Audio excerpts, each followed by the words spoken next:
اعوذ باللہ من الشیطان الرجیم بسم اللہ الرحمن الرحیم یا حیو یا قیوم برحمتک استغیث۔ منتظمین نے جس دوسری صورت کا انتخاب کیا ہے وہ سورہ یوسف ہے۔ اس وقت اس کی 111 آیتیں ہیں اور اس کا مرکزی مضمون یہ ہے کہ اللہ کے نبی کریم صلی اللہ علیہ وسلم کو غلبہ اسلام کی بشارت دی ہے اللہ رب العالمین نے اس میں، اور قریش مکہ اور برادران یوسف کی مماثلت دکھائی ہے کہ وہ آپس میں کتنے ان کے رویے کتنے ملتے جلتے ہیں۔ اس کے 3 حصے ہیں۔ پہلا پیراگراف قرآن پاک کے نزول کا مقصد بتایا گیا ہے، پھر حضرت یوسف علیہ السلام کا قصہ ہے جو پوری جزیات کے ساتھ موجود ہے۔ اس کا تیسرا حصہ آخر میں بات کو سمیٹ کر کے اللہ رب العالمین نے مسلمانوں کو یا اللہ کے نبی کریم صلی اللہ علیہ وسلم اور ساتھیوں کو ہدایت دی ہے۔ بسم اللہ کر کے شروع کرتے ہیں اور ساتھ یہ پہلا حصہ 2 آیتوں پر مشتمل ہے۔ اس میں اللہ رب العالمین نے یہ بتایا ہے الف لام را تلک آیات الکتاب المبین، یہ اس کتاب کی آیات ہیں جو اپنا مدعا صاف صاف بیان کرتی ہے۔ انا انزلناہ قرآن عربیا لعلکم تعقلون، ہم نے اس سے نازل کیا ہے قرآن بنا کر عربی زبان میں تاکہ تم اہل عرب اس کو اچھی طرح سمجھ سکو۔ دیکھیں قرآن پاک لفظ قرآن مصدر ہے قرأ کا، یقرأ سے نکلا یعنی وہ پڑھتا ہے، یعنی قرأ کا مطلب پڑھنا ہے، قرآن کا مطلب ہے کہ بار بار پڑھی جانے والی کتاب۔ اچھا قرأ جو ہے قرآن اللہ نے خود کہا، بالکل اس کو اس طرح ہے جیسے کسی بہادر شخص کو آپ کہہ دیں نا کہ بہادری، اس کا نام رکھ دیں، بہادر کا نام بہادری رکھ دیں، یعنی وہ بے انتہا بہادر ہو۔ اس لیے بار بار پڑھی جانے والی کتاب کے بجائے قرآن رکھنے کا مطلب یہ ہے کہ یہ اتنی زیادہ پڑھی جاتی ہے، اتنی زیادہ کہ ہر ایک کے لیے ہے، یہ بکثرت پڑھی جانے والی چیز ہے۔ اس کا قاری کبھی سیر نہیں ہوتا، یہ کثرت مداوت سے پرانا نہیں ہوتا، اور علماء کبھی اس سے سیر نہیں ہوتے۔ تو یہ وہ قرآن پاک ہے جو اللہ رب العالمین نے بتایا ہے۔ اس کے بعد 2 لائنوں میں قرآن پاک کا تعارف کرا کے، 2 آیتوں میں قرآن پاک کا تعارف کرا کے پھر قصہ یوسف علیہ السلام کی طرف اللہ رب العالمین آتے ہیں۔ اس کے ذیلی سے 4 بنتے ہیں۔ دراصل ہوا یہ تھا کہ حضرت یوسف علیہ السلام کے بارے میں اس زمانے میں، جس زمانے میں سورہ یوسف نازل ہوئی، کوئی نہ کوئی سوال محمد رسول اللہ صلی اللہ علیہ وسلم سے پوچھا جاتا تھا اس بات کو جاننے کے لیے کہ اللہ کے نبی کریم صلی اللہ علیہ وسلم اللہ کے نبی ہیں کہ نہیں ہیں، وہی ہے کہ نہیں ہے، اور اگر کہیں نہ کہیں کوئی چیز مل جائے تو اس کو پکڑنے۔ اور اللہ رب العالمین نے بر وقت محمد رسول اللہ صلی اللہ علیہ وسلم کو ہر سوال کا جواب دیا جو انہوں نے پوچھا، اور اس سب کو منطبق کر دیا ان کی اپنی حرکتوں کے اوپر۔ اسی طرح اس میں یہ پوچھتے تھے کہ وہ کہ ذرا پوچھیں کہ جو بنی اسرائیل کا مصر جانے کی اصل وجہ کیا تھی، یہ تو فلسطین کے رہنے والے تھے، یہ لوگ مصر کے اندر کیسے گئے؟ تو اللہ رب العالمین نے نہ صرف یہ پیغام پہنچایا بلکہ بتایا کہ برادران یوسف اور اہل قریش ایک ہی رنگ میں رنگے ہوئے ہیں۔ تو جو یوسف علیہ السلام کی کامیابی تھی وہی محمد رسول اللہ صلی اللہ علیہ وسلم کی بھی کامیابی ہے، اور جس طرح ذلیل و خوار اور شرمندگی برادران یوسف کے حصے میں آئی تھی علیہ السلام، اسی طرح انشاءاللہ اہل قریش کے حصے میں بھی یہی کچھ آنا ہے۔ اس کے 4 ذیلی سے اس قصے کے 3 تا 18 آیت میں اللہ رب العالمین نے بتایا کہ حضرت یوسف علیہ السلام کون تھے اور برادران یوسف کا کیا معاملہ تھا۔ پھر اس حصے میں جب حضرت یوسف علیہ السلام عزیز مصر پہنچ گئے، ان کے گھر میں رہے، تو کیا ہوا، یہ 19 تا 35 آیتوں میں۔ پھر جب یوسف علیہ السلام جیل میں ڈال دیے گئے مصر کے اندر ہی، جب کیا ہوا، یہ 36 تا 53 آیتیں ہیں، یا 36 تا 53۔ اور پھر وہ حصہ جب حضرت یوسف علیہ السلام کو مصر کا اقتدار ملا، وہ 54 تا 101 آیتیں ہیں، اور یہ پھر آخری 10 آیتیں ہیں، وہ اس میں اللہ رب العالمین نے ہدایت دی ہے مسلمانوں کو کرنے کا کام بتایا۔ پہلا حصہ یعنی 3 تا 18 ہم اس کو پڑھ رہے ہیں۔ رب العالمین نے سب سے پہلے کہا اے محمد صلی اللہ علیہ وسلم، ہم نے اس قرآن کو تمہاری طرف وحی کر کے، یعنی جو کچھ آتا ہے اللہ کی طرف سے آتا ہے، تم بے خبر ہو، بالکل بہترین پیرائے واقعات اور حقائق تم سے بیان کرتے۔ اللہ رب العالمین کہتا ہے جتنے اصحاب کہف والا قصہ پوچھ چکے تھے، سارے سوال پوچھ چکے تھے، ذوالقرنین کے بارے میں پوچھ چکے تھے، خضر علیہ السلام کے بارے میں واقعہ پوچھ چکے تھے یہ لوگ، تو اللہ رب العالمین کہہ رہا ہے کہ ہم جو کچھ بتاتے ہیں بہترین پیرائے میں تم کو واقعات بتاتے ہیں اور حقائق تم سے بیان کرتے ہیں، ورنہ اس سے پہلے تو تم ان چیزوں سے بالکل بے خبر تھے. یعنی اللہ رب العالمین صاف بتا رہا ہے تم اس سے بالکل بے خبر تھے. اب اللہ رب العالمین نے اس قصے کا ذکر کیا ہے جو یوسف علیہ السلام سے متعلق تھا. اچھا ایک بات یہ تھی، وہ اپنے آپ کو حضرت موسیٰ علیہ السلام سے جوڑتے تھے، تمام اہل کتاب یعنی بنی اسرائیل. اللہ رب العالمین نے نہ صرف مصر جانے کا سبب بتایا بلکہ یہ بتایا کہ بنی اسرائیل کے پہلے نبی حضرت موسیٰ علیہ السلام نہیں، یہ بنی اسرائیل کے پہلے نبی حضرت یوسف علیہ السلام ہے. حضرت ابراہیم علیہ السلام کے بیٹے تھے اسحاق علیہ السلام اور ان کے بیٹے تھے حضرت یعقوب علیہ السلام، اور حضرت یعقوب علیہ السلام کا لقب تھا اسرائیل. اسرائیل کا مطلب ہے اللہ کا بندہ، اس لیے ان کے بیٹوں کو بنی اسرائیل کہا گیا. اور ان بنی اسرائیل میں حضرت یوسف علیہ السلام تھے جن کو اللہ نے اپنی نبوت کے لیے، اپنے علم کے لیے، اپنے کلام کے لیے اور اپنی نبوت کے لیے چنا. تو اللہ رب العالمین ایک تو یہ بھی بتا رہا ہے تم تو اس کی بات کر رہے ہو، ہم تمہارے اس سے پہلے سے ہی واقف ہیں اور اس کے تمام جزیات سے واقف ہیں. اب اللہ رب العالمین نے سب سے پہلے بات یہ دیکھی کہ جب یوسف علیہ السلام نے اپنے باپ سے کہا کہ ابا جان میں نے خواب دیکھا ہے کہ 11 ستارے ہیں، سورج اور چاند ہیں اور مجھے سجدہ کر رہے ہیں. تو جواب میں اس کے باپ نے کہا بیٹا اپنا یہ خواب اپنے بھائیوں کو نہ سنانا ورنہ وہ تیرے در پہ آزار ہو جائیں گے. حقیقت یہ ہے کہ شیطان آدمی کا کھلا دشمن ہے. دیکھیں خواب یہ دیکھا تھا انہوں نے 11 ستارے ہیں، سورج اور چاند ہیں، مجھے سجدہ کر رہے ہیں. تو اس کے باپ نے کہا کہ اپنے بھائیوں کو یہ خواب نہیں سنانا ورنہ وہ تیرے دشمن ہو جائیں گے. اور ایسا ہی ہوگا جیسے تو نے خواب میں دیکھا، تیرا رب تجھے اپنے کام کے لیے منتخب کرے گا اور تجھے باتوں کی تہ تک پہنچنا سکھائے گا. تیرے اوپر اور آل یعقوب علیہ السلام پر اپنی نعمت اسی طرح پوری کرے گا جس طرح اس سے پہلے تیرے بزرگوں ابراہیم علیہ السلام، اسحاق علیہ السلام پر کر چکا ہے. یقیناً تیرا رب علیم اور حکیم ہے. وہ نبی تھے یعقوب علیہ السلام، اس لیے یعقوب علیہ السلام نے اپنے بیٹے کا خواب سننے کے بعد کہا سارے بھائی باپ اور ماں دونوں ان کے آگے جھکیں گے. یہ ان کے لیے انہوں نے خواب میں دیکھا تھا نا. سجدہ سے مراد یہ نہیں کہ زمین پہ ٹیک، اس وقت کے طریقہ یہ تھا کہ جھک کر کسی کو بھی بہت حد تک نیچے زمین کی حد تک جھک جاتے تھے اور آداب بجا لایا کرتے تھے، اس کو بھی سجدہ تعظیمی کہا جاتا تھا. یہاں سجدہ سے مراد وہ سجدہ نہیں ہے جس میں پیشانی، ناک اور ہتھیلیاں اور پاؤں اور ہاتھ اور پاؤں زمین پہ ٹیک کر جو ہے ہم سجدہ کرتے ہیں. یہاں سجدہ سے مراد ادب سے جھک جانا یا احترام کرنا ہے. باپ نے اس خواب کے سن کے سمجھ لیا کہ دنیا میں بہت کچھ اللہ رب العالمین ان کے بیٹے کے حصے میں دے گا اور جیسا کہ تجھے اپنے کام کے لیے منتخب کرے گا. انہیں سمجھ میں آیا کہ جو نبوت، جو دین، جو دعوت دین کا پہنچانے کام اللہ نے ان سے لیا، ان کے والد سے لیا، ان کے دادا سے لیا، یہی کام انشاءاللہ اللہ رب العالمین یا ان کے چچا حضرت اسماعیل علیہ السلام سے لیا، حضرت لوط علیہ السلام سے لیا. تو یہ سارے کام اللہ رب العالمین اب اس بیٹے سے ملے گا. لیکن وہ جانتے تھے کہ ان 12 بیٹوں میں ایک یہی بیٹا ہے جو دیندار ہے، اچھا ہے، نیک ہے. تو انہیں یہ خطرہ تھا کہ اس کے بھائی اس کو کوئی نقصان پہنچائیں گے اور یہ اپنی اصل تک پہنچنے سے پہلے کسی مشکل میں مبتلا نہیں ہو جائے گا. پھر اللہ رب العالمین یہ بتاتا ہے حقیقت یہ کہ یوسف علیہ السلام اس کے بھائیوں کے قصے میں ان پوچھنے والوں کے لیے بڑی نشانیاں.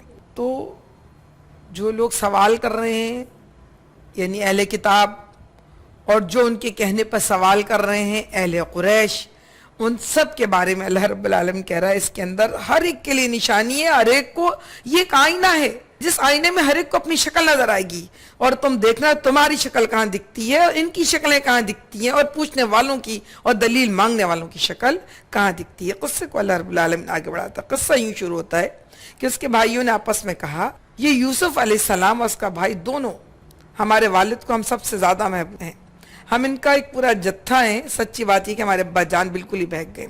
بات یہ تھی کہ یوسف علیہ السلام اور ان کے چھوٹے بھائی بنیامین ایک ماں سے تھے، باقی 10 بھائی دوسری ماؤں سے تھے. یہ 3 ماؤں سے تھے غالباً. قبائل کی زندگی اس طرح تھی کہ اس زمانے میں کوئی سول سوسائٹی، حکومت، پولیس، نظام، عدالت یہ سب تو کام نہیں کرتے تھے. وہاں اس زمانے میں ہر ایک کی بقا کا دار و مدار اس بات پہ تھا کہ وہ خود بڑے قبیلے سے تعلق رکھتا ہو، ان کے بھائی، بیٹے، بھانجے، بھتیجے، قبیلے کے لوگ اتنے ہوں کہ لوگ دوسرے لوگ ان پہ ہاتھ نہ ڈالتے ہوں. تو لوگ عموماً خود کسی قبیلے والے ہوتے تھے یا کسی قبیلے کی پناہ میں ہوتے تھے، ان کی اپنے آپ کو ان کی پناہ میں دیتے، یعنی ان کی باتیں مانتے تھے اور جو وہ کہتے تو ان کو اوبے کرتے تھے تاکہ وہ ان کا تحفظ، یہ پناہ جو ہے ان کو حاصل ہو. تو اب یہ 12 بھائی تھے تو 10 بھائی تو بڑے زبردست تھے نا، اونچے لمبے چوڑے، تو ان کو بڑا لگتا تھا کہ یہ چھوٹے چھوٹے لڑکے غالباً 16-17 سال کے تھے وہ جب انہوں نے کنویں میں ڈالا ہے. تو کہا یہ چھوٹے چھوٹے لڑکے، چھوٹے تو بہت ہی چھوٹے تھے سب جو بنیامین تھے، تو کہا کہ یہ چھوٹے چھوٹے بھائی جو ہیں نا ان کو بہت اہمیت دیتے ہیں اور بہت خیال رکھتے ہیں، یہ بیٹھ گئے پاگل ہوں گے، لوگ تو اپنی جوان طاقتور چیزوں کو طرف توجہ دیتے ہیں، یہ کمزور چیزوں کی طرف توجہ دے رہے. ہم جب محمد صلی اللہ علیہ وسلم دنیا میں آئے اس وقت بھی قبائل کا سسٹم موجود تھا. اس وقت بھی جس کے 12 بیٹے تھے، وہ ولید بن عقبہ کا قصہ ہے کہ ان کے 12 بیٹے تھے تو وہ اکڑ اکڑ کے چلتے تھے، سارا حاضر باش لشکر تھا. تو جتنے لوگوں کے پاس، جس کے پاس مال تھا، جس کے پاس اولاد تھی، بیٹے تھے، وہ بہت ہی اکڑ جایا کرتا تھا. تو اللہ کہہ رہا ہے بڑا یہ لوگ ان کے لیے سبق ہے کہ وہ بھی اپنی اکڑ رکھتے تھے، اپنی اطراحٹ رکھتے تھے، پھر اپنے باپ کو سمجھتے تھے بہت بیوقوف پاگل آدمی ہے جو چھوٹے چھوٹے لڑکوں سے محبت کرتا ہے اور طاقتور لوگوں کو کی طرف توجہ نہیں دیتا. پھر پہلے باتیں کرتے رہے ہوں گے، پھر باتیں کر کر کے سکون نہیں ملا ہوگا، چین نہیں ملا ہوگا، پھر سوچا وہ کوئی تدبیر کرے. تدبیر انہوں نے کیا کی؟ کہا کہ چلو یوسف علیہ السلام کو قتل کر دو یا ایسے کہیں پھینک دو تاکہ تمہارے والد کی توجہ صرف تمہاری طرف ہو جائے، یعنی اس کو ہٹاؤ منظر سے. یہ دنیا کا کوئی نیا طریقہ نہیں ہے، نیا رواج نہیں ہے، بڑا پرانا طریقہ ہے جس کو ہم کسی کی توجہ حاصل کرنا چاہتے ہیں. ہمارا خیال ہوتا ہے فلاں چیز سامنے سے ہٹ جائے گی، فلاں انسان سامنے سے ہٹ جائے گا تو شاید ہمیں کچھ مل جائے گا. یہی سوچ ان بھائیوں کی تھی، یوسف علیہ السلام کی.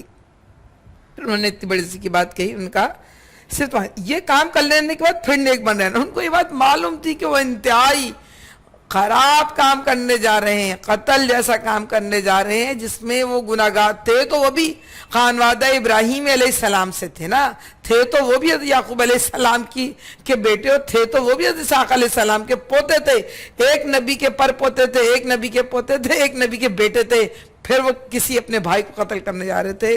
تو یہ تو پتا تھا صاف صاف کہ جو ہم کام کرنے جا رہے ہیں اس پہ اللہ کا غضب بھڑکے گا اور اللہ ناراض ہو جائے گا اور اس جہنم بھی ملنے کا خطرہ تھا. تو یہ بات تھی کہ کام کر لو پھر نیک بن جانا. یہ دنیا کا چلن ہے. ہم جب کوئی کام کرنے میں اپنے آپ کو مجبور، ہمارا خیال ہوتا ہے بس یہ کام کر لیں آخری، پھر اس کے بعد ہم توبہ کر لیں گے، اس کے بعد نیک بن جائیں گے. حالانکہ وہی غلط کام ہی ہم کو توبہ کی طرف جانے اور ہمارے اور توبہ کے درمیان ایک فصیل عائل کر دیتا ہے جس طرف ہم پھر جانے کے باوجود نہیں جاتے. بہرحال انہوں نے آپس میں بات کی کہ ہم بعد میں نیک بن جائیں گے، ابھی چلو اس کو قتل کر دیں. دوسرے بھائی نے مشورہ دیا. اب ایک اور جس کے اندر تھوڑی سی نرمی ہوگی، تھوڑی اس کے لیے تھوڑی مروت ہوگی، تو اس نے کہا نہیں قتل نہیں کرو، پھینک تو دو، بھائی ابا سے تو دور کر دو، قتل نہیں کرو. ایسا کرتے ہیں کسی اندھے کنویں میں ڈال دیتے ہیں، وہاں سے کوئی پانی کوئی قافلہ لے جائے گا اور اس کو بھیج دے گا، وہاں جو دل چاہے کرے ہمارے پاس رکھ جائے. چلو پھر کیا ہوا؟ اس قرارداد یعنی آپس نے یہ بات طے کر لی. انہوں نے جا کر اپنے باپ سے کہا ابا جان کیا بات ہے، آپ یوسف علیہ السلام کے معاملے میں ہم پر بھروسہ نہیں کرتے، حالانکہ ہم اس کے لیے سچے خیر خواہ ہیں. ظاہر ابا نہیں بھیجتے تھے بیٹوں کے ساتھ، کبھی اس کو چھوڑتے نہیں تھے کہ یہ نقصان پہنچائیں گے، لاپرواہی برتیں گے. اتنے بڑے نقصان کا شاید ان کو اندازہ نہیں تھا کہ اس کو مارنے کے بے در پہ ہو جائیں گے، لیکن یہ تھا کہ اس کا خیال نہیں رکھیں گے. پہنچ گئے ابا کے پاس. ابا نے کیا کہا؟ اور اس سے کہا کل اسے ہمارے ساتھ بھیج دیجئے، کچھ چڑھ چک لے گا، یعنی کھیل لے گا، کھا پی لے گا، ادھر انجوائے کرے گا، جو ہم کہتے ہیں کھیل کو سے دل بہلا لے گا، ہم اس کی حفاظت کو موجود ہیں. یعنی ہم تو سارے 10 جوان بھائی ہیں، کیا ہم اپنے بھائی کو لے نہیں آ سکتے؟ کیا ہم اس کا خیال نہیں رکھ سکتے؟ اس کو بھی ہمارے ساتھ بھیجیں. باپ نے کہا یعنی یعقوب علیہ السلام نے کہا تمہارا ایسے ہی لے جانا مجھے شاق گزرتا ہے اور مجھ کو اندیشہ ہے کہ کہیں سے بھیڑیا نہ پھاڑ کھائے جبکہ تم اس سے غافل ہو. یہ نہیں کہا کہ تم نقصان پہنچاؤ گے، کیا کہا کہ تم شاید غفلت برتو گے اور کوئی اس کو نقصان پہنچ جائے گا. انہوں نے جواب دیا اگر ہمارے ہوتے ہوئے سے بھیڑیے نے کھا لیا جبکہ ہم ایک جتھا ہیں تب تو ہم بڑے ہی نکمے ہوں گے. اس طرح اصرار کر کے جب اسے لے گئے اور انہوں نے طے کر لیا کسی کے اندر کنویں میں چھوڑ دیں، تو ہم نے یوسف علیہ السلام کو وحی کی. اب دیکھیں پہلی وحی وہ 17 سالہ لڑکے پر آئی، جب کہ بھائی اس کو کنویں میں پھینک رہے تھے. اللہ نے ان کے دل میں یہ بات ڈالی کہ ایک وقت آئے گا جب تو ان لوگوں کو ان کی یہ حرکت جتائے گا، اور یہ اپنے فعل کے نتائج سے بے خبر ہے. ان کو نہیں پتا کہ یہ کیا کر رہے ہیں. اس کے بعد یہ خود اپنے ہاتھوں سے تجھے اس قدر و منزلت والے مقام پر تجھے خود پہنچا رہے. شام کو روتے پیٹتے اپنے باپ کے پاس آئے، اس لیے کہ بھائی کو دھکا دے چکے تھے، اور کہا ابا جان ہم دوڑ کا مقابلہ کرنے میں لگ گئے تھے اور یوسف علیہ السلام کو ہم نے اپنے سامان کے پاس چھوڑ دیا تھا کہ اتنے میں بھیڑی آ کر اسے کھا گیا. آپ ہماری بات کا یقین نہ کریں چاہے ہم سچے ہوں. دنیا کا اصول ہے جب بھی کوئی غلط کام کرتا ہے اس کی کوئی نہ کوئی تعویل دیتا ہے. پورا عراق تباہ کر دیا، اور یہ کیا کہہ کے کیا کہ یہاں پر کیمیکل ویپنز ہیں، اور پوری تلاش کے بعد بھی جب پوری اسپتال قوم برباد ہو گئی تو کہا کہ ہاں یہ ہمارا غلط آئیڈیا تھا. تو طریقہ یہ کہ کوئی نہ کوئی تو دلیل بنا کے جانا ہی ہے. مسلمانوں کو دہشت گرد کہہ کے ہی صحیح مارنا ہے، مگر مارا جاتا ہے پوری دنیا میں. جب بھی کوئی غلط کام کرتا ہے، برا کام کرتا ہے، تو اپنے لیے کوئی دلیل ڈھونڈ لاتا ہے. اور حضرت یوسف علیہ السلام کے بھائیوں نے بھی اپنے لیے دلیل ڈھونڈ لائے اور یہ کہا کہ ہم تو کچھ بھی نہیں کر رہے تھے، بس ہم تو دوڑ رہے تھے، مقابلہ کر رہے تھے، بس بٹھا دیا تھا، ہم نے کوئی غلطی نہیں کی تھی، اور آپ ہمارا یقین نہیں کریں گے ہم سچے ہوں. اور وہ یوسف علیہ السلام کی قمیص پر جھوٹ موٹ کا خون لگا کر لے آئے. یہ سن کر ان کے باپ نے کہا، یعنی یعقوب علیہ السلام نے کہا، بلکہ تمہارے نفس نے، ان کو سمجھ میں آ رہا تھا، باپ کو، والد کو یہ بات سمجھ میں آ رہی تھی حضرت یعقوب علیہ السلام کو کہ یہ پری پلان لے کے گئے، انہوں نے پری پلان اس بچے کو نقصان پہنچایا ہے. کیا ہوا یہ ان کو نہیں پتہ چل رہا تھا، لیکن انہوں نے کہا کہ تمہارے نفس نے تمہارے لیے ایک بڑے کام کو آسان بنا دیا. انسان غلطیاں کرے، انسان کا نفس ہے جس کو ہر برائی پر اکساتا ہے. جیسے چاہو جیو، جو چاہے کرو، تم کوئی ہوتا کون ہے تم سے پوچھنے والا؟ تمہیں حق ہے اپنے فائدے کا، اپنے پروفٹ کا. اچھا میں صبر کروں گا، بخوبی کروں گا.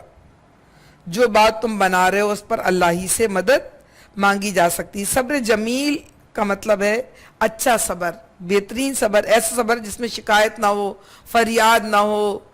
ہمارے کسی کا انتقال ہو جاتا ہے، ہم کہتے ہیں بہت زور زور روتے ہیں، چیختے ہیں، چلاتے ہیں، 10 دن کے لیے، 15 دن کے لیے، 3 دن کے لیے، 2 گھنٹے کے لیے، پھر چپ ہو جاتے ہیں، کہتے ہیں ہم نے صبر کر لیا. صبر تھوڑی کیا ہے، ہم تھک گئے. ہم وہ تھک گئے. صبر وہ ہے جس وقت مشکل پڑی ہے، تکلیف آئی ہے، چوٹ پڑی ہے، اس وقت شکوہ نہ کیا جائے، اس وقت برا بھلا نہ کہا جائے، اس وقت انتظار کیا جائے اللہ رب العالمین کی طرف سے اس مصیبت کے رفع ہونے کا کہ اللہ رب العالمین کیسے یہاں سے جو ہے وہ اس مصیبت کو رفع کرتا ہے. اچھا یہاں یہ بات کہنا بھی دلچسپی سے شاید خالی نہ ہوگا کہ نبی ہیں حضرت یوسف علیہ السلام بنی اسرائیل کی، اور ذکر کر رہا ہے قرآن پاک، اور ان کا ذکر ان کی کتابوں تلمود اور بائبل میں بھی ہے.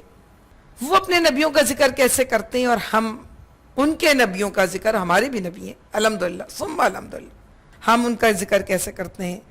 بائبل کا بیان یہ ہے کہ جب یعقوب علیہ السلام کو خبر پہنچی کہ یوسف علیہ السلام نہیں ہے، تو انہوں نے اپنا پیرہن چاک کیا، ٹاٹ اپنی کمر سے لپیٹ لیا، بہت دنوں تک اپنے بیٹے کے لیے ماتم کرتا رہا. تلمود کا بیان ہے کہ یعقوب بیٹے کا قمیص پہچانتے ہی اوندھے منہ زمین پر گر پڑا، دیر تک بے حس حرکت پڑا رہا، پھر اٹھ کر بڑے زور سے چیخا کہ ہاں یہ میرے بیٹے ہی کا قمیص، اور وہ سال تک یوسف علیہ السلام کا ماتم کرتا رہا.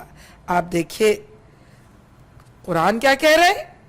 قرآن کہہ رہا ہے کہ اچھا، انہوں نے کہا، ان کے باپ نے کہا، بلکہ تمہارے نفس نے تمہارے لیے ایک بڑے کام کو آسان کر بنا دیا. اچھا صبر کروں گا، بخوبی کروں گا. جو بات تم بنا رہے ہو اس پر اللہ ہی سے مدد مانگی جا سکتی ہے. ایک عالی بزرگ، ایک تدبر والے، ایک حوصلہ والے بزرگ کا ایک نقشہ ہے جو پیش کیا جا رہا ہے، اور وہاں پر ایک عام سے انسان کا نقشہ جو پیش کیا جا رہا ہے. ہم دیکھ لیں وہ کہتے ہیں کہ ہم نے قرآن نے انصاف نہیں کیا، قرآن نے تو ان کے نبیوں کو وہ مقام دیا جو ہمارے بھی نبی ہیں، جو ان کا اصل مقام اور حق ہے۔ اس کو تھوڑا سا میں آگے بڑھاؤں، ہم آگے بڑھنے سے پہلے تھوڑا سا تجزیہ کرتے چلیں کہ دیکھیں ایک طرف برادران حضرت یوسف علیہ السلام تھے تو ایک طرف سرداران قریش تھے۔ حضرت یوسف علیہ السلام کے بھائیوں نے ان کو بے رحمی کے ساتھ کنویں پھینکا۔ یہ کیا کر رہے تھے؟ یہ محمد رسول اللہ صلی اللہ علیہ وسلم کو، سرداران قریش کیا کر رہے تھے؟ محمد رسول اللہ صلی اللہ علیہ وسلم کو قتل کرنے کی کوشش کر رہے تھے، ہے نا؟ ہر جگہ سے کوشش کر رہے تھے کہ ایک ایک قبیلے سے ایک ایک فرد مل جائے اور اس کو ایک گروپ بنا لیں اور اس پر ان پر بیک وقت حملہ کریں، اور کبھی جا کر چچا ابو طالب کو پیشکش کر رہے تھے کہ یہ عمارہ نامی نوجوان لے لو اور اس کو محمد صلی اللہ علیہ وسلم کا ہمارے حوالے کر دو، اس کو قتل کر دیں اور تم یہ اپنا بیٹا بنا لو، تمہارے کام کرے گا۔ جس طرح یوسف علیہ السلام کے بھائیوں کو یہ کوئی مسئلہ تھا کہ کسی نہ کسی طرح حضرت یوسف علیہ السلام کو منظر سے ہٹا دیا جائے تو ان کا مقام بڑھ جائے گا، اس طرح سرداران قریش کا مسئلہ یہ تھا کسی نہ کسی طرح محمد رسول اللہ صلی اللہ علیہ وسلم کو منظر سے ہٹانے کی کوشش کر رہے تھے۔ یوسف علیہ السلام کے بھائیوں نے کہا کہ وہ وقت آیا آخر میں اس صورت میں کہ حضرت یوسف علیہ السلام سے ان کو رحم و کرم کی بھیک مانگنی پڑی تھی، اور ہم اس کو آگے پڑھیں گے۔ اور یہی بات سرداران قریش کو ہوئی کہ فتح مکہ کے موقع پر محمد صلی اللہ علیہ وسلم کے سامنے شکست خوردہ اور ہو گئے تھے۔ قریش سرنگوں کھڑے ہوئے تھے اور توقع کر رہے تھے کہ اب ان کے ساتھ جو برا سلوک ہو وہ محمد رسول اللہ صلی اللہ علیہ وسلم نہ کریں۔ پوچھنے والوں نے سوال اس لیے نہیں پوچھا تھا کہ ان کو سرداران قریش کا ہم منصب بنا دیا جائے، پوچھنے والوں نے سوال اس لیے پوچھا تھا کہ محمد رسول اللہ صلی اللہ علیہ وسلم کو زج کیا جائے، لیکن محمد رسول اللہ صلی اللہ علیہ وسلم کے رب نے ان کو زج کیا کہ وہ خود اور ان کے پوچھنے والے ایک ہی قبیلے کے لوگ ہیں، ایک ہی صف کے لوگ ہیں، اور جس حضرت یوسف علیہ السلام کے بارے میں پوچھ رہے ہیں وہ حضرت محمد رسول اللہ صلی اللہ علیہ وسلم ایک ہی رب کی رحمت کے امیدوار ہیں۔ بہرحال یہ کوئی نقشہ ہے، یہ نظر تو شاید آپ کو نہ آتا ہوگا، یہ وہ جگہ ہے جہاں پر انہوں نے مقام کیا تھا اور جہاں پر انہوں نے گرایا تھا حضرت یوسف علیہ السلام کو۔ اس سے پہلے یہ کنواں کی ایک تصویر تھی جہاں پر یہ جھاڑیاں سے اگی ہوئی ہیں، یہاں پر وہ کنواں ہے جہاں پر اللہ کے نبی حضرت یوسف علیہ السلام کو انہوں نے گرایا تھا۔ آئیے اس قصے کا اگلے حصے کی طرف چلتے ہیں، اس وقت جب ان کی بولی لگی، جب عزیز مصر کے گھر میں وہ پہنچے۔ اور آپ یاد رکھیے پہلی وحی حضرت یوسف علیہ السلام کو آ چکی ہے کہ تم حوصلہ رکھو، اور حضرت یوسف علیہ السلام نے یقیناً وہ حوصلہ دکھایا۔ وہ یوسف علیہ السلام کو ڈال کے چلے کنویں میں، ادھر یہ قافلہ آیا، اس نے اپنے سقے کو، یعنی جو پانی، سقا کہتے ہیں پانی پلانے والا یا پانی لانے والا، پانی لانے کے لیے بھیجا۔ سقے نے جو کنویں میں ڈول ڈالا تو یوسف علیہ السلام کو دیکھ کر پکار اٹھا، مبارک کو یہاں تو ایک لڑکا ہے۔ ان لوگوں نے اس کو مال تجارت سمجھ کر چھپا لیا، حالانکہ جو کچھ کر رہے تھے اللہ اس سے باخبر تھا۔ یعنی انہوں نے کہا ایک لڑکا مل گیا اس زمانے میں، اور وہ بھی اتنا خوبصورت لڑکا مل گیا، اس غلام کی کتنی قیمت مل جانی تھی اس کو، انہوں نے چھپا لی۔ ٹھیک، اب آگے بڑھے وہ لے کے، آخرکار انہوں نے اس کو تھوڑی سی قیمت پر چند درہموں کو عوض بیچ ڈالا۔ وہ اس کی قیمت کے معاملے میں کچھ زیادہ کے امیدوار نہ تھے۔ در سے لکھا ہوا ہے ان کے کتابوں میں یہ کہ بائبل کا بیان یہ کہ برادران یوسف علیہ السلام بعد میں اسماعیلیوں کے ایک قافلے کو، یعنی وہ خود اپنے اسرائیلی کہلاتے تھے، وہ اسماعیلی یعنی اسماعیل علیہ السلام کے جو ماننے والے تھے، ان کے قافلے کو دیکھا۔ قرآن سیدھی سی بات یہ کہتا ہے کہ وہ قافلے والوں نے اس کو بیچ دیا، وہ زیادہ کے جو ہے نا اس کے امیدوار نہیں تھے، بس کم قیمت پر انہوں نے اس کو بیچ دیا۔ اور جو مصر میں جس شخص نے اس سے خریدا تھا اس نے اپنی بیوی سے کہا، اس کو لگا کہ یہ جو چہرے بشرے سے اور اپنے قد و قامت سے اور انسان کی ہم بھی پہچانتے ہیں، دیکھیں باڈی لینگویج ہر زمانے میں انسان پہچانتا ہے، ہر چیز کی شخصیت کا ایک خاصہ ہوتا ہے۔ کسی کو آپ بہت اچھا پہنا دیں، اڑا دیں، آپ کہیں گے نہیں یہ کمزور ہے، یہ غلام ہے، یہ ملازم ہے، یہ پڑھا لکھا نہیں ہے۔ اور کسی کو آپ بہت خراب سے کپڑے پہنا دیں، کچھ بھی کر لیں، اس کی شخصیت بولتی ہے اور کہتی ہے کہ ہاں نہیں یہ علم والا ہے، یہ خاندان والا ہے، یہ پیسوں والا ہے، یہ سمجھ بوجھ والا ہے۔ تو اس نے بھی جب اس کو دیکھا اور ایک ایسے اچھے لڑکے کو، تو اس نے کہا کہ یہ کسی اچھے خاندان کا معلوم ہوتا ہے اور اس کو ہم رکھ لیتے ہیں. اس کے پاس غالباً بچے نہیں تھے ان کے، تو اپنی بیوی سے کہا کہ ہم اس کو پال لیں گے، ہو سکتا ہے یہ ہمارا بیٹا بنے، اور جو بھی بیٹے جس طرح امور میں معاملات میں بہتری ہوتے ہیں اللہ نے چاہا تو یہ بھی ہمارے لیے معاون ہوگا. اور پھر اللہ رب العالمین نے کہتا ہے کہ ہم نے اس طرح یوسف علیہ السلام کے لیے اس سرزمین میں قدم جمانے کی صورت نکالی اور اسے معاملہ فہمی کی تعلیم دینے کا انتظام کیا. اللہ اپنا کام کر کے رہتا مگر اکثر لوگ جانتے نہیں. دیکھیں ابراہیم علیہ السلام کے خانوادے سے تعلق رکھتے تھے. اللہ رب العالمین نے ان کو مصر کی حکومت ان سے چلوانی تھی. دنیا کو یہ بتانا تھا ایک اچھا سوجھ بوجھ والا انسان اللہ کا اطاعت گزار کس طرح دنیا کے لیے بھی خیر خواہ ثابت ہو سکتا ہے اور اللہ رب العالمین کی نظر میں پسندیدہ ہو سکتا ہے. انہوں نے قبائلی زندگی گزاری تھی اور اس قبیلے میں رہتے ہوئے بھاگ دوڑ، قوت، طاقت، مشقت وہ ان کی جبلت میں، فطرت کے اندر شامل ہو گئی تھی. ضرورت تھی اس مہذب زندگی کے آثار کو سمجھنے کی جو اس زمانے میں کسی شہری زندگیوں میں ہوا کرتی تھی، اور ان طور طریقوں اور آداب کو سمجھنے کی جو کسی سلطنت کو یا مملکت کو چلانے کے لیے ضروری ہوتے ہیں. اللہ رب العالمین نے انہی بھائیوں سے دشمنوں سے کوہیں بکوایا. قافلے والوں نے نکالا اور قافلہ نے اپنے پاس نہیں رکھا، بھیج دیا. عزیز مصر نے خرید لیا اور اس کو اپنے گھر میں بیٹا بنا کے رکھا اور آپ اس کو وہاں پہ تعلیم دی، معاملہ فہمی کی، تعلیم دینے کا اللہ نے انتظام کروایا. وہ تمام چیزیں جو مزید ان کی شخصیت میں ضروری تھی سیکھنے کے عمل کے لیے اللہ رب العالمین نے انتظام کیا. اکثر لوگ نہیں جانتے کوئی کام جو بظاہر ہو رہا ہوتا ہے ہمیں لگتا ہے یہ بیکار ہوا، یہ غلط ہوا، یہ نقصان دہ ہوا، لیکن بنانے والا زیادہ بہتر جانتا ہے کہ اللہ نے یہ قدم کسی انسان کے لیے کیوں اٹھایا، اس کے لیے اس میں کون سی خیر و بھلائی تھی. اور اگر وہ خود مخلص ہے اور خود اللہ کا اطاعت گزار ہے اور خود کسی کے خلاف نہیں ہے تو اللہ رب العالمین کی پناہوں میں وہ آگے بڑھتا ہی جاتا ہے. پوری دنیا اس کو کسی طرح بھی ختم کرنے کی کوشش کرنے کے لیے اپنا تن من دھن جو دل چاہے اس کو لگا دے. قصہ آگے بڑھتا ہے اور یہاں تک کہ وہ 17 سال کے تھے اور پھر جب اپنی پوری جوانی کو پہنچ گئے تو اللہ رب العالمین ان کو حکم دیا. ان کو حکم کے معنی قوت فیصلہ کے ہوتے ہیں اور اقتدار کے بھی ہیں. اللہ رب العالمین نے ان کو حکم دیا، یعنی اس وقت قوت فیصلہ دی. وہ صحیح اور غلط کو سمجھ سکتے تھے اور بات کی صحیح رہنمائی کر سکتے تھے. ان کی اصابت رائے، ان کی نیکی، ان کی دینداری، ان کی شخصیت، ہر چیز کو اللہ رب العالمین نے جلا دیا.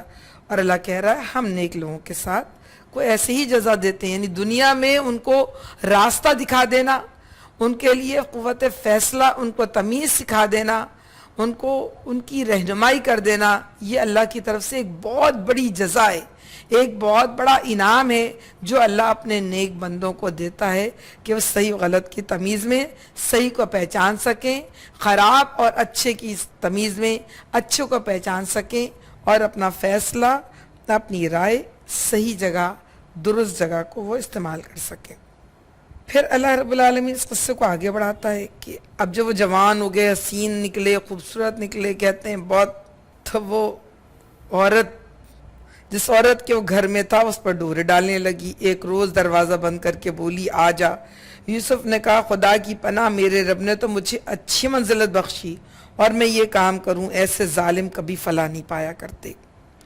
ان کی تربیت کے حصے میں شاید اس کی مزید ضرورت تھی کہ اب اگر وہ برائی اور غلاظتوں کا ڈھیر بھی دیکھیں تو اپنے کپڑے کو کس طرح بچائیں، اپنے دامن کو کس طرح بچائیں اور اپنی شخصیت کو کس طرح بچائیں. پہلے ان کو ایک مشقتانہ زندگی کی طرف اللہ نے رکھا، پھر اللہ رب العالمین نے وہ تمام ماحول فراہم کیا جس سے وہ تدبر و حکمت و فہم سیکھ سکتے. پھر اللہ رب العالمین نے ان کے یہ امتحان بھی اس میں ان کو پورا اتارا، ان کو دی کہ اگر فتنے اور آزمائش آ جائیں، بے راہ روی اور بے غیرتی آ جائے تو وہ اپنا دامن کس طرح سمیٹ کے رکھیں گے.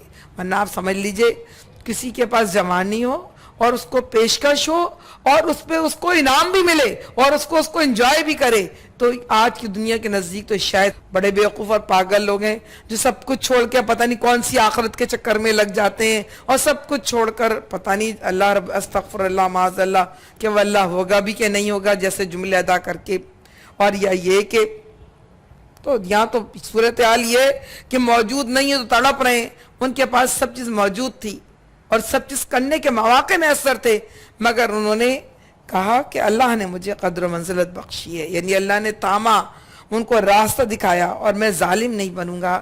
جو ایک مرتبہ ظلم کرتا ہے، اپنی سب سے پہلے اپنی جان پہ ظلم کرتا ہے، پھر کسی پہ ظلم کرتا ہے، پھر دین پہ ظلم کرتا ہے، پھر معاشرے پہ ظلم کرتا ہے، تو اللہ رب العالمین کہہ رہا ہے ایسے ظالم کو اللہ کہہ رہا ہے کبھی فلاح نہیں پاتے۔ وہ اس کی طرف بڑھی اور یوسف علیہ السلام بھی اس کی طرف بڑھتا، اللہ پھر بتا رہا ہے بندے کا کسی برائی میں بچ جانے میں بھی کوئی کمال نہیں ہے۔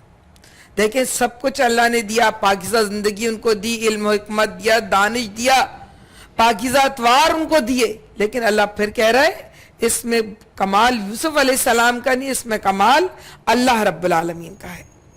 وہ بڑھتا اگر اپنے رب کی برہان نہ دیکھ لیتا، وہ رب کی برہان انہوں نے کیسے دیکھی، کیسے ان کو دلیل سمجھ میں آئی، اور کیسے انہوں نے اس بات کو برہان کا مطلب دلیل ہے، اور کس طرح خواہشات نفس پر انہوں نے اپنے قابو پایا۔ یہ اللہ کی دیوی سکینت تھی، یہ اللہ کی دیوی مہربانی تھی، یہ اللہ کا دیا ہوا رحم تھا ہم، اور اللہ اس پہ رحم کرتا ہے جو رحم چاہتا ہے، اللہ اس کو راستہ دکھاتا ہے جو راستہ دیکھنا چاہتا ہے، اللہ اس کو برائی سے بچاتا ہے جو برائی سے بچنا چاہتا ہے، ورنہ جو کام کرنا چاہتا ہے اللہ اس کو اس کے حوالے فَسَنُيَسِّرُ لِلْيُسْرَى یا فَسَنُيَسِّرُ لِلْعُسْرَى، جو اس طرف چلے گا اللہ اس طرف اس کی مدد کرتا ہے۔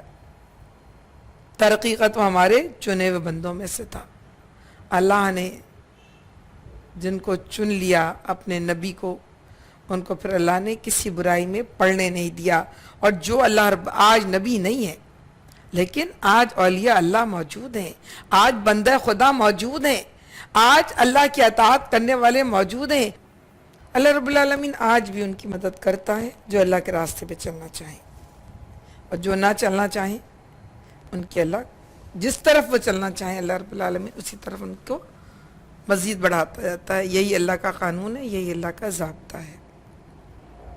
آخرکار یوسف علیہ السلام اور وہ آگے پیچھے دروازے کی طرف بھاگے، اور اس نے پیچھے سے یوسف علیہ السلام کا قمیص کھینچ کر پھاڑ دیا۔ دروازے پر دونوں نے اس کے شوہر کو موجود پایا، اسے دیکھتے ہی عورت کہنے لگی کیا سزا ہے اس شخص کی جو تیری گھر والی پر نیت خراب کرے، اس کے سوا اور کیا سزا ہو سکتی ہے کہ وہ قید کیا جائے یا اسے سخت عذاب دیا جائے۔ ظاہر ہے عورت شور مچائے گی اور یہ کہے گی کہ یہ میری طرف مجھے نقصان پہنچا رہا تھا، تو یقیناً پلڑا عورت کی طرف جھک جاتا ہے۔ یوسف علیہ السلام نے کہا یہی مجھے پھانسنے کی کوشش کر رہی تھی۔ اس عورت کے کنبے والوں میں سے ایک شخص نے قرینے کی شہادت پیش کی، زیادہ شور شرابہ ہو گیا ہوگا، لوگ جمع ہو گئے ہوں گے، وہ کسی نے یقیناً ایک شاہد کہا، تجزیہ پیش کیا، یہ اپنا فیصلہ دیا، یہ اصول ضابطہ بتایا کہ اگر یوسف علیہ السلام کا قمیص آگے سے پھٹا ہوا ہے وہ تو عورت سچی ہے اور یہ جھوٹا، اور اگر اس کا قمیص پیچھے سے پھٹا ہو تو عورت جھوٹی اور یہ سچا۔ تو پھر کیا ہوا؟ جب شوہر نے دیکھا کہ یوسف علیہ السلام کا قمیص پیچھے سے پھٹا ہے تو اس نے کہا یہ تم عورتوں کی چالاکیاں ہیں، واقعی بڑے غضب کی ہوتی ہیں یہ تمہاری چالیں۔ وہ اپنے شوہر سے خیانت کر رہی تھی اور وہ اس کو پا لیتا ہے، پھر اپنی بیوی کو کوئی سزا نہیں دیتا، اپنی بیوی کو کچھ نہیں کہتا، یہ کہہ کے وہ معاشرہ کس اخلاقی پستی میں گر چکا ہے، اس معاشرے کے اندر کون سے رنگ شامل ہو چکے ہیں کہ وہ شوہر اتنا بے بس ہے کہ وہ یہ بات کہہ رہا ہے، یہ کہنے پر اکتفا کر رہا ہے۔ یہاں قتل غیرت کی باتیں کی جاتی ہیں، وہاں کہا جا رہا ہے یہ تم عورتوں کی چالاکیاں ہیں، واقعی بڑے غضب کی ہوتی ہیں تمہاری چالیں۔ یوسف علیہ السلام اس معاملے سے درگزر کر، اور اے عورت تو اپنے قصور کی معافی مانگ، تو ہی اصل خطا کار تھی۔ اچھا گھر میں تو یہ ہوا سو ہوا، باہر یہ ہوا کہ جو سارے میں شور مچ گیا کہ جو عزیز کی بیوی ہے یہ اپنے نوجوان، شہر کی عورتیں آپس میں چرچا کرنے لگی عزیز کی بیوی اپنے نوجوان غلام کے پیچھے پڑی ہوئی ہے، محبت نے اس کو بے قابو کر رکھا ہے، وہ ہمارے نزدیک تو سری غلطی کر رہی ہے۔ چلیں باتیں بنانے لگیں، یہ خبر پہنچ گئی عزیز کی بیوی کے پاس بھی۔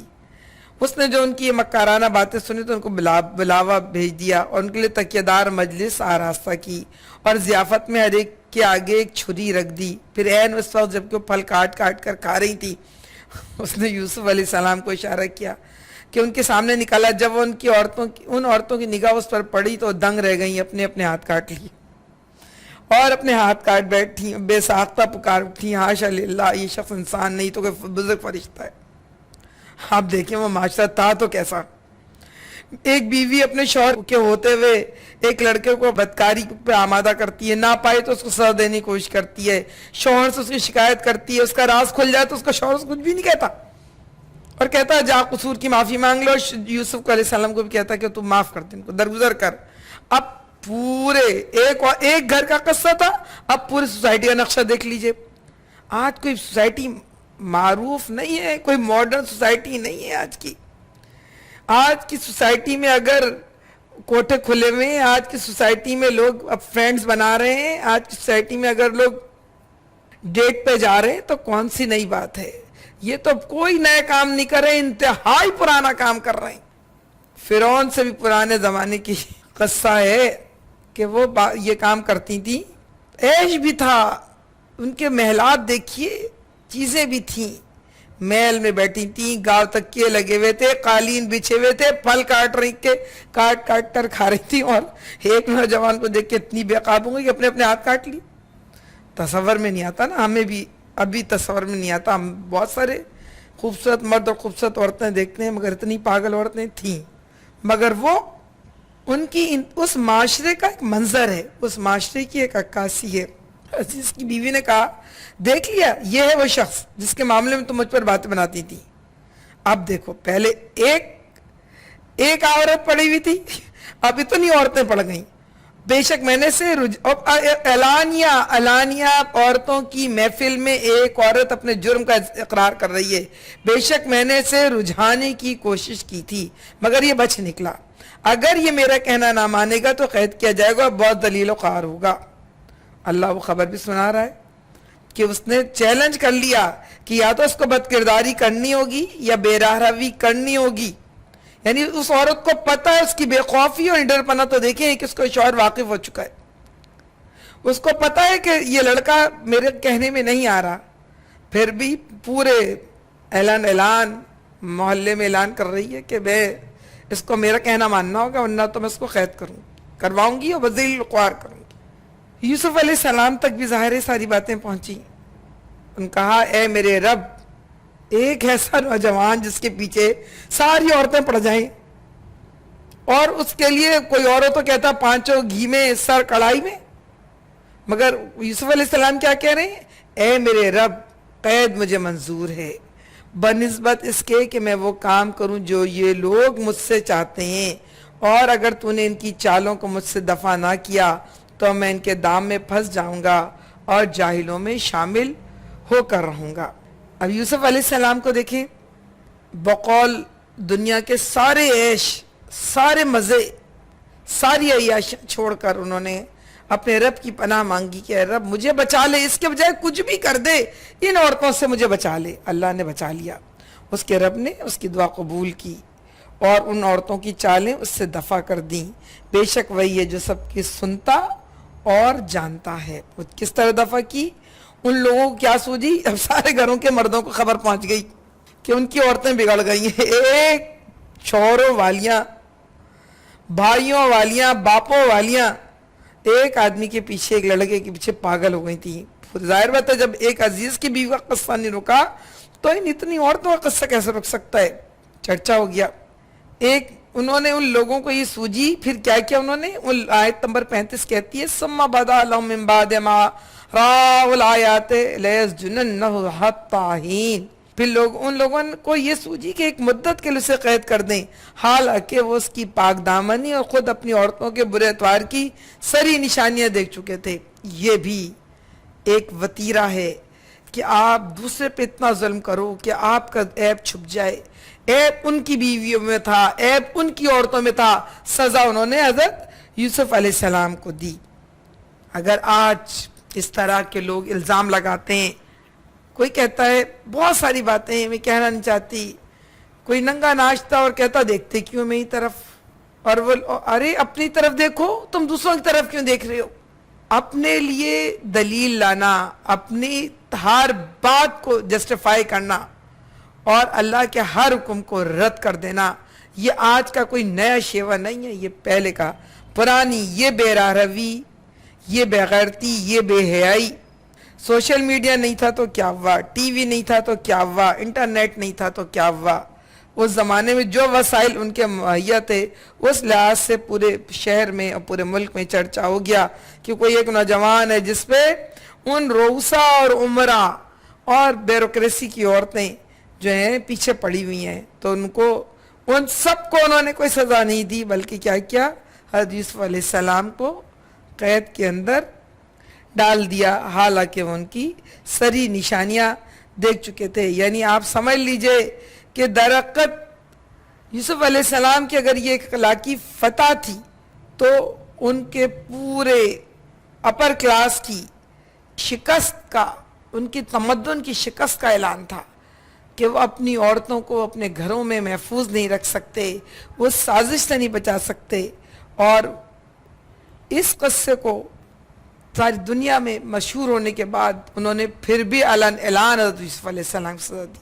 اچھا, اللہ نے وہاں رکھا, جتنی دیر رہنا سکھایا, جب لگا کہ اب یہ گندگی اور غلاظت ان کے اس سے قریب آ رہی ہے اس سے بچا لیا اور جیل بھیج دیا. مزید جو مشقت, عبادت, ریاضت چاہیے تھی اس کے لیے وقت اللہ رب العالمین نے حضرت یوسف علیہ السلام کو دے دیا. دوسری بات یہ کہ انہوں نے حضرت یوسف علیہ السلام اب پورے ملک میں مشہور ہو گئے کہ ایک ایسا غلام ہے جو بہت خوبصورت ہے, ایک ایسا غلام ہے جس کو دیکھ کے ہر عورت پاگل ہو جاتی ہے, ایک ایسا غلام ہے بہت ذہین ہے, ایک ایسا غلام ہے جس نے ساری چیزوں کو لات مار کے جیل کے قید خانہ قبول کر لیا. ان کی عزت, ان کا مرتبہ, ان کا مقام اللہ رب العالمین نے بڑھایا.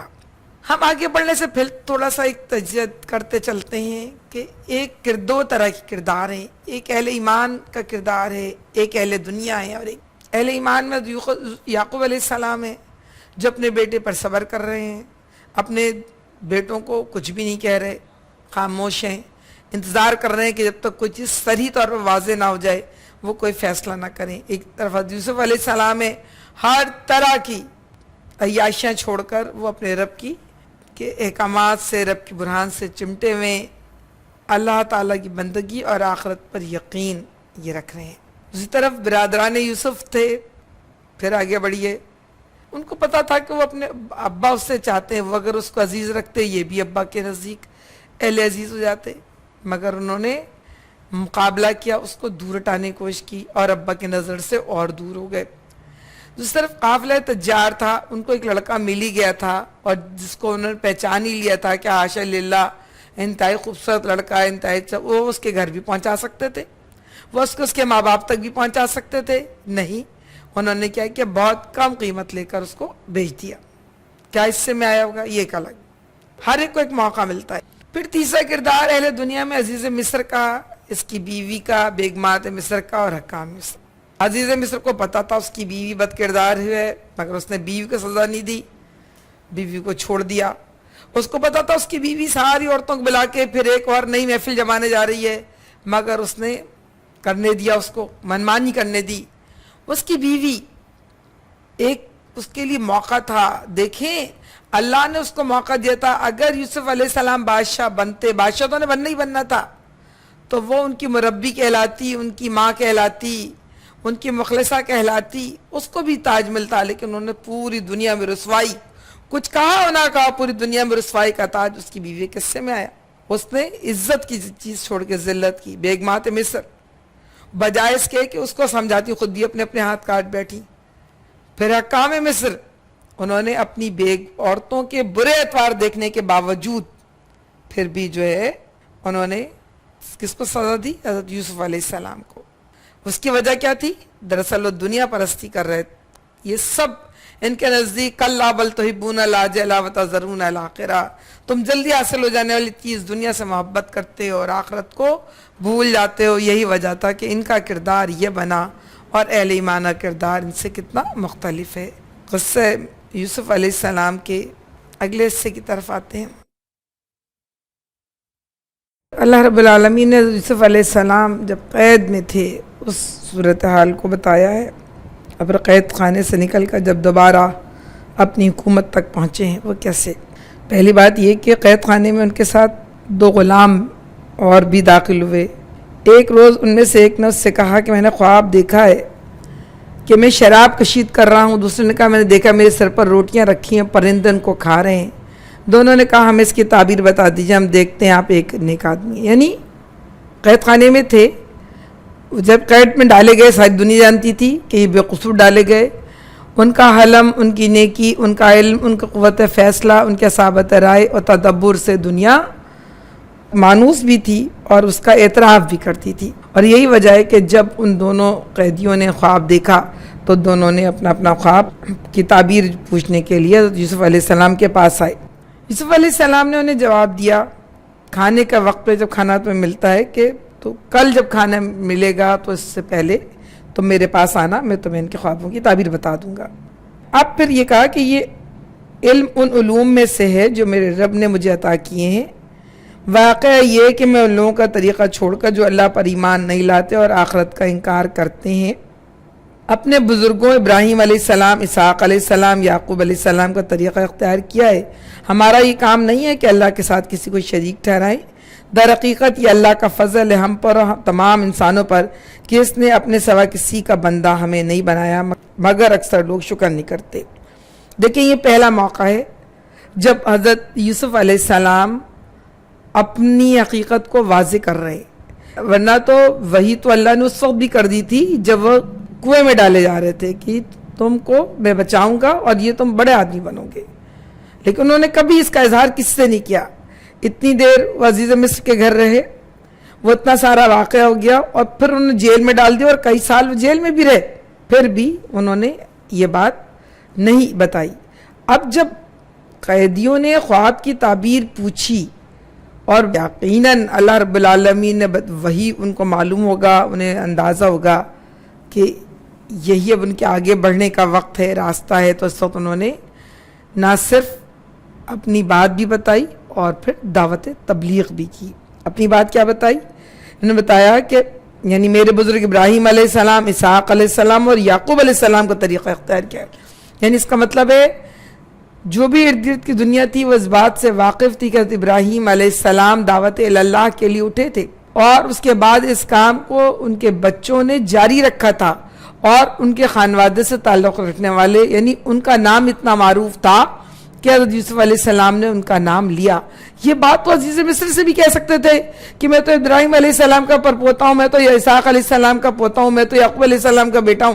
شاید دوستوں چھوڑ دیا تھے، مگر ان کو پتا تھا کہ اللہ نے اگر ان کو اس جگہ پہنچایا ہے تو کسی مشیت رب کے تحت پہنچایا ہے، اس لیے انہوں نے اس وقت تک اس بات کو نہیں بتایا. اچھا پھر اس کے بعد انہوں نے کہا اے زندہ کے ساتھیوں، تم خود ہی سوچو کہ بہت سے متفرق رب بہت بہتر ہے یا وہ ایک اللہ جو سب پر غالب ہے. پہلے اپنا تعارف کرایا.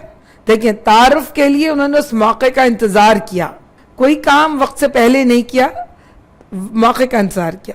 جب موقع آ گیا تعارف کے ساتھ ہی پھر دعوت ہے. ابھی کیونکہ وہ تو بیٹھے مشتاق ہیں، اپنے صرف خواب کی تعبیر سننا ہے، ان کو اس سے کوئی مطلب نہیں دنیا میں کیا ہو رہا ہے، لیکن کیونکہ وہ اپنی بات سننے کے منتظر ہیں، اس لیے اب اللہ رب العالمین کے حکم سے اللہ کا نبی ان کو تبلیغ کر رہا ہے، دعوت دے رہا ہے کہ اے قیدیو تم سوچو کہ یہ سارے جتنے اللہ تم لوگوں نے بنائے ہوئے یہ اچھے ہیں یا وہ ایک اللہ جو سب پر غالب ہے.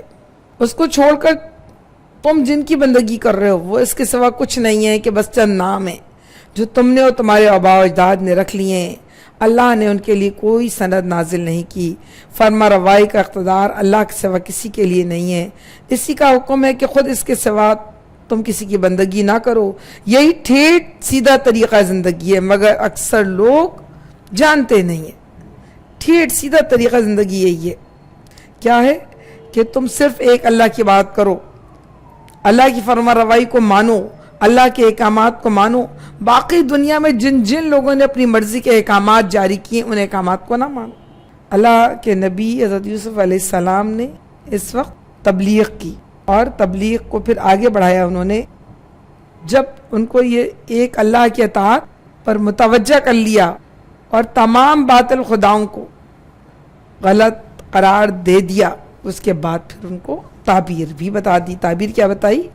اے زندہ کے ساتھیوں، تمہارے خواب کی تعبیر یہ ہے کہ تم میں سے ایک تو اپنے رب شاہ مصر کو شراب پلائے گا، رات دوسرا اسے سولی پر چڑھایا جائے گا، پرندے اس کا سر نوچ نوچ کر کھائیں گے۔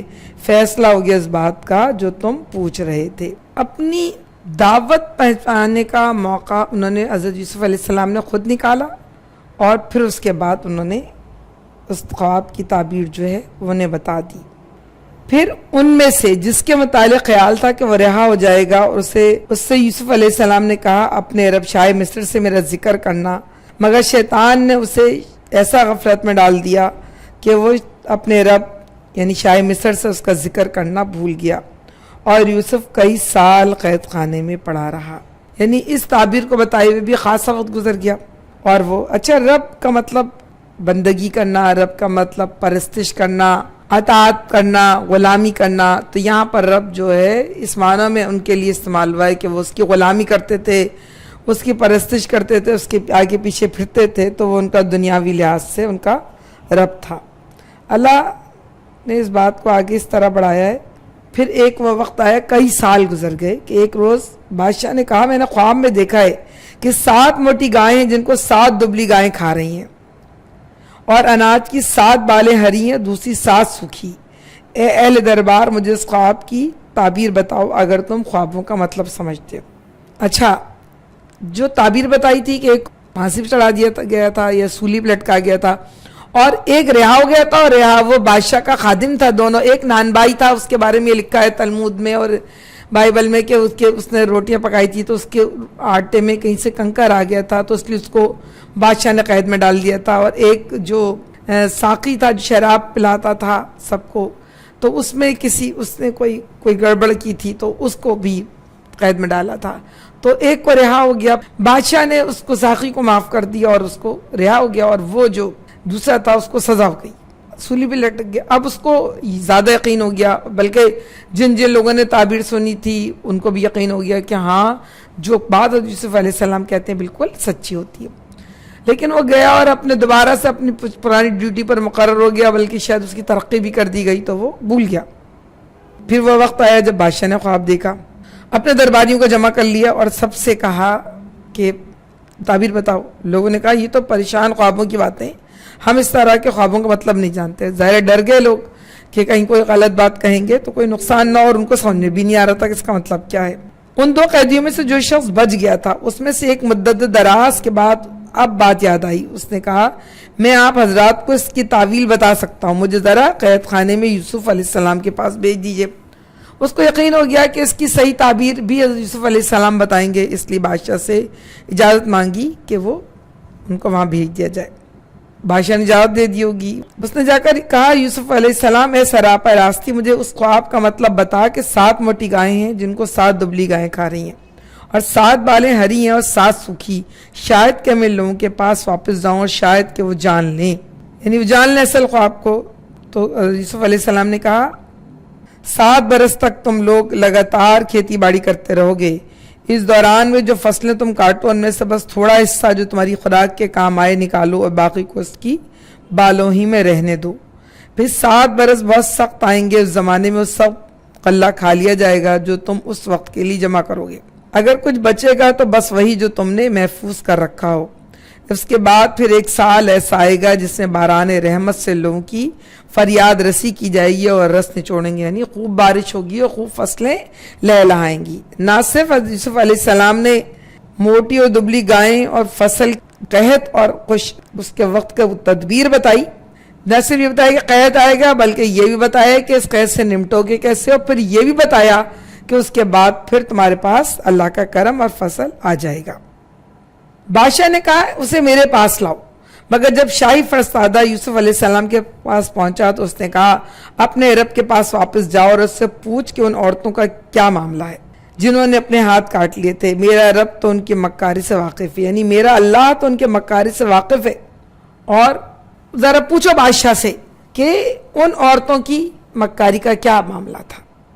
اچھا، اب یہاں پہ میں ضرور کہوں گی کہ بائبل تلمود میں وہ قصہ پورا موجود نہیں ہے کہ انہوں نے تقریر کی، انہوں نے اپنے خاندان کا تعارف کرایا، انہوں نے اللہ رب العالمین کی طرف دعوت دی اور توحید کی دعوت دینے کے بعد پھر ان کو تعبیر بتائی، بلکہ ان کا ذکر کیا ہے کہ بادشاہ کی طلبی پر یوسف علیہ السلام فوراً چلنے کے لیے تیار ہو گئے، حجامت بنوائی، کپڑے بدلے، دربار میں جا حاضر ہوئے۔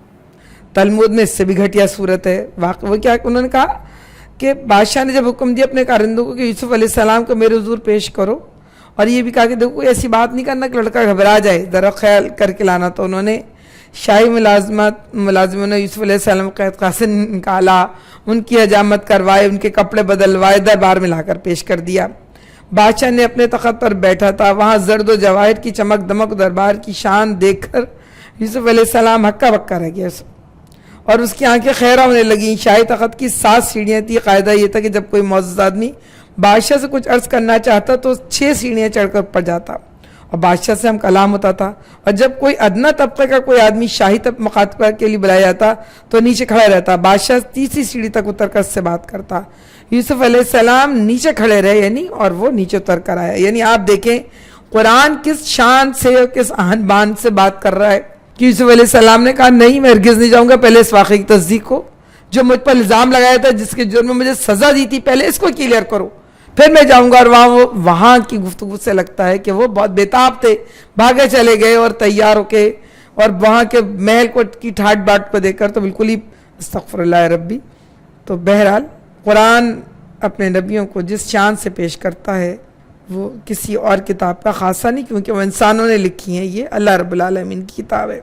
اس پر بادشاہ نے، کیونکہ ان کی ڈیمانڈ تھی، اس کے بغیر ان کا تو میں جانا نہیں ہے، تو بادشاہ نے ان عورتوں کو بلوا لیا جو عمرہ و روسا کی بیگمات تھیں، ان سے دریافت کی۔ اچھا ایک اور بات دیکھیں، انہوں نے کہا ان عورتوں کا معاملہ پوچھیں، حالانکہ سب سے پہلے تو عزیز مصر کی بیوی نے کی تھی بری حرکت، اور اسی نے ان عورتوں کو بلایا تھا، لیکن پھر بھی حضرت یوسف علیہ السلام نے در پردہ عزیز کو پیغام دیا کہ میں تمہاری عزت کا خائن نہیں ہوں اور میں تمہیں بدنام نہیں کرنا چاہتا۔